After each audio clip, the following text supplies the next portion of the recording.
వేలు జనాలు మొత్తం థాట్ అట్టుపోతున్నారు ఈ సందర్భంలో సినిమా ఎఫెక్ట్ ఏమైనా పడుతున్నారు సార్? మేజర్గా ఈ 2 months మనకి టిల్లు తర్వాత ఇట్ల తర్వాత తినేసిందంతా ఐపీఎల్.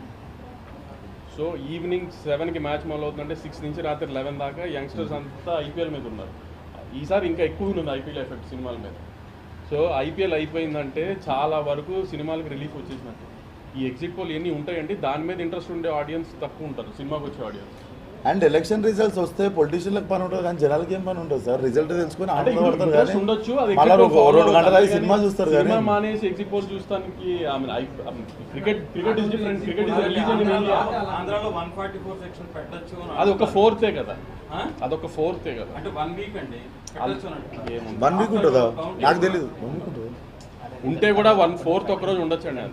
ఇప్పుడు ఆయన పెద్ద హీరో చేయాల్సిన సినిమా విశ్వక్సేన్ చేసేయడానికి హీరో అని సర్ప్రైజ్ అవుతారని వంశీ గారు చెప్పారు. నేను పెద్ద హీరో చెయ్యాల్సిన సినిమా అనలేదండి. జనరల్గా ఇప్పుడు దాకా ఈ క్యారెక్టర్లు పెద్ద హీరో చేశారు. అదే సార్, వాళ్ళ మౌడ్లో ఉండేది. మీరు పర్సనల్గా మీ ఛాలెంజెస్ ఏంటి క్యారెక్టర్? నాకు 29 సార్. మొన్న మార్చి 29 నాకు 29 వచ్చింది. ఈ సినిమాలో నాకు 35, 36 తర్వాత 60 స్టేజ్కి కూడా పోయినా. ఆయన చెప్పేది ఏంటంటే 60 ఏళ్ళ వయసులో ఉన్న పాత్ర కూడా బాగా చేసిండని ఆయన చెప్పిండు అంతే.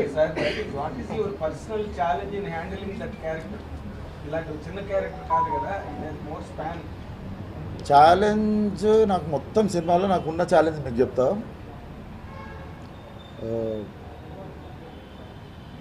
యాక్చువల్లీ ఏం లేవు సార్. సో చాలా ఈజీగా చేసేసారు. ఈజీగా చేసిన అంటే చిన్న హోంవర్క్ చేస్తాం సార్. ఇప్పుడు దాన్ని మీకు చాలా కష్టపడ్డానని చెప్పలేను అంతే. దానికి ఒక 20 రోజులు వర్క్షాపు. ఇప్పుడు నేను రేపు పొద్దున్న రాయలసీమ స్లాంగ్లో ఏదో కథ వస్తుంది, దానికి ఏం చేస్తాం? నా జాబ్ ఏంది? రోజు 2 గంటలు ట్యూటర్తో కూర్చొని ప్రాక్టీస్ చేయాలి. దాన్ని ఎగ్జాజరేట్ చేయమంటే చాలా కష్టపడ్డాను. రోజు 2 గంటలు అదే చిన్న హోంవర్క్ చేశాను 20 days అంతే. కానీ నా దిక్కే వాడు ఏళ్ళు పెట్టొద్దు, నన్ను ఆ స్లాంగ్లో దొరకొద్దు, ఎందుకంటే వీడు తెలంగాణ సినిమాకే పరిమితం, వీడు పలానా వేరే స్లాంగ్ ఇస్తే చేయలేడు అనే మాట నాకు రావద్దు. నేను నన్ను ప్రూవ్ చేసుకోవడానికి చాలా చాలా ఒళ్ళు దగ్గర పెట్టుకొని పనిచేసిన. అదొకటైతే చెప్తాను. కానీ ట్రైలర్లో స్లాంగ్ అయితే అంత రాలేదనుకుంటున్నాను. అంజలి ఇది బాగుంది. సో నేను ఈస్ట్ వెస్ట్ది మా వాడిని అడిగితే వెస్ట్లో అంత తిప్పరు, ఈస్ట్లో న్యూట్రల్గా ఉంది. ఎందుకంటే మా డైరెక్టర్ అదే ఊరు నుండి. అండ్ మీరు బాగాలేదంటున్నారు కదా, బాగుంది. అమ్మాయి గోదావరి జిల్లా అమ్మాయి కదండి. అమ్మాయి నేను మీకు చెప్తా, మీరు బాగాలేదంటారు కదా, బాగుంది అని యాక్సెంట్ రాలేదంటారు కదా, అది చాలా బాగా వచ్చిందంటే ఆల్రెడీ అక్కడ పుట్టి పెరిగి తిరిగిన వాళ్ళు చెప్పారు. కాకపోతే సరే ఇప్పుడు ఈ యాక్సెంట్ లేని పక్కన పెడితే రేపు సినిమా మార్నింగ్ షో పడిన తర్వాత సినిమా స్టార్ట్ అయిన ఒక 10 minutes తర్వాత నుంచి లంకల రత్న అనే క్యారెక్టర్ని ఫాలో అవుతారు సినిమా అయ్యేదాకా. ఆ క్యారెక్టర్నే మీరు ఫాలో అవుతారు. అతను గోదావరి జిల్లా యాస మాట్లాడుతున్నాడా, తెలంగాణ యాస మాట్లాడుతున్నారా, మీరు ఏం పట్టించుకోరు. మీరు ఆ క్యారెక్టర్ని ఖచ్చితంగా ఫాలో అవుతారు. ఆ క్యారెక్టర్ ఏం చేస్తున్నాడు అనేది క్యారెక్టర్ని ఫాలో అవుతారు. ప్రతి ఆడియన్స్ ఫాలో అవుతారు. నేను కూడా మీకు పర్సనల్గా ఆన్సర్ చేద్దామని కాదండి, ఇంతకు ముందు కూడా తెలంగాణ అబ్బాయితో ఒక సినిమా రిలీజ్ అయితే ఆయన ఆంధ్ర యాక్సెంట్ సరిగ్గా చేయలేదు ఆ సినిమాలో అని క్రిటిసైజ్ చేశారు. నేను మీకు పర్సనల్గా ఆన్సర్ చెప్తున్నా. రేపు సినిమా చూసి మీకు నిజంగా అది అనిపిస్తే రేపు మళ్ళీ ఏదో ఇప్పుడు సినిమా బాగున్నా బాగాలేకపోయినా సక్సెస్ మీట్ ఎట్లా పెట్టుకుంటాము నార్మల్గా. సో మేము వాళ్ళు కలిసేది ఎట్లా కలుస్తాము. సో అది సినిమా మాట్లాడుతుంది అది. కానీ రేపు నాకు కాన్ఫిడెన్స్ ఏంటంటే రేపు మధ్యాహ్నం మనం కలుస్తామని. రేపు మధ్యాహ్నం కలిసినప్పుడు సినిమా చూసి నువ్వు ఇక్కడ తప్పు చేసినావు అని నాకు చెప్పుర్రి, అది కరెక్ట్ చేసుకుంటా. కానీ 10 తప్పులు చేసి 90 కరెక్ట్ చేసినా అంటే 90 బాగా చేసినా అని కూడా మాట్లాడండి.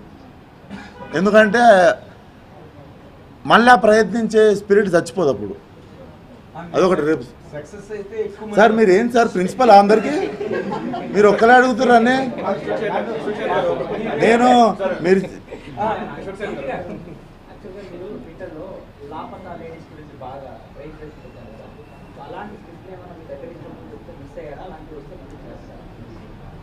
అంటే లాపతా లేడీస్ కూడా పాపం డిసడ్వాంటేజ్ ఏమైందంటే నెట్ఫ్లిక్స్లోకి వచ్చిన అందరూ చూసి బాగుందన్నారు కానీ థియేటర్లో ఎవరు చూడలేదండి.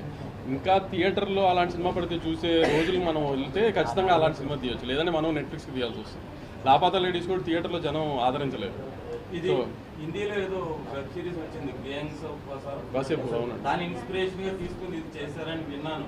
అది ఎంతవరకు లేదు లేదు, ఇప్పుడు ఈ మధ్యకాలంలో రీసెంట్గా మీరు ఫస్ట్ పెట్టిన టైటిల్ చెప్పు. యాక్చువల్లీ కిషోర్ కాల్ చేసాడు లంకల రత్న అని పెడదామని, కానీ నేనే యూనివర్సల్ అపీల్ ఉంటుంది గ్యాంగ్స్ ఆఫ్ గోదావరి అంటే మల్టీప్లెక్స్ ఆడియన్స్ కానీ అంతా యూనివర్సల్ అపీల్ ఉంటుంది అని గ్యాంగ్స్ ఆఫ్ గోదావరి అని మార్చుకున్నాను నేను చేసి అనుకున్నాము. రీసెంట్గా చూసిన రాగ్స్ టు రిచెస్ ఏదో స్టోరీ గుర్తుందా మీకు? ఏదండి? రాగ్స్ నుంచి రిచెస్కి వెళ్ళిన హీరో క్యారెక్టరైజేషన్ ఏమైనా చూసారు రీసెంట్గా? సో ఇప్పుడు ఫర్ ఎగ్జాంపుల్ చెప్తున్నా, నేనేం కంపేర్ చేయట్లేదు ఏ సినిమాతో. పుష్పలో బన్నీ గారు ఒక నార్మల్ కుర్రాడ్ నుంచి ఒక ఆ మాఫియా బ్యాక్డ్రాప్తో, ఎర్రచందనం మాఫియా బ్యాక్డ్రాప్తో ఎలా ఎదిగారు అనేది కథ. దీంట్లో కూడా లంకల రత్న అనే క్యారెక్టరు, గోదావరి జిల్లాలో లంకల్లో గుడిసెల్లో ఉండే ఒక క్యారెక్టరు పాలిటిక్స్ వాడుకుని ఎలా ఎదిగాడు, ఆ తన లైఫ్ అనేది సినిమా. గ్యాంగ్స్ ఆఫ్ వసేపూర్కి కానీ వీటికి కానీ దేనికి సంబంధం లేదు సినిమా. ఒక లంకల రత్న అనే ఒక గోదావరి జిల్లాలో లంకల్లో ఉండే ఒక స్లమ్ కుర్రోడు ఎలా పెరిగాడు పాలిటిక్స్ వాడుకుని అనేది కథ. ఆ కథలో మీరు లంకల రత్నాన్ని ఖచ్చితంగా ఫాలో అవుతారు. లంకల రత్నం మీకు నచ్చుతాడు గ్యారంటీగా. అతను నెగిటివ్గా ఉన్న నచ్చుతాడు, మారినప్పుడు నచ్చుతాడు, అన్ని రకాలుగా నచ్చుతాడు. అతని రైజ్, అతని ఫాల్ అన్నీ నచ్చుతాయి మీకు. రియలిస్టిక్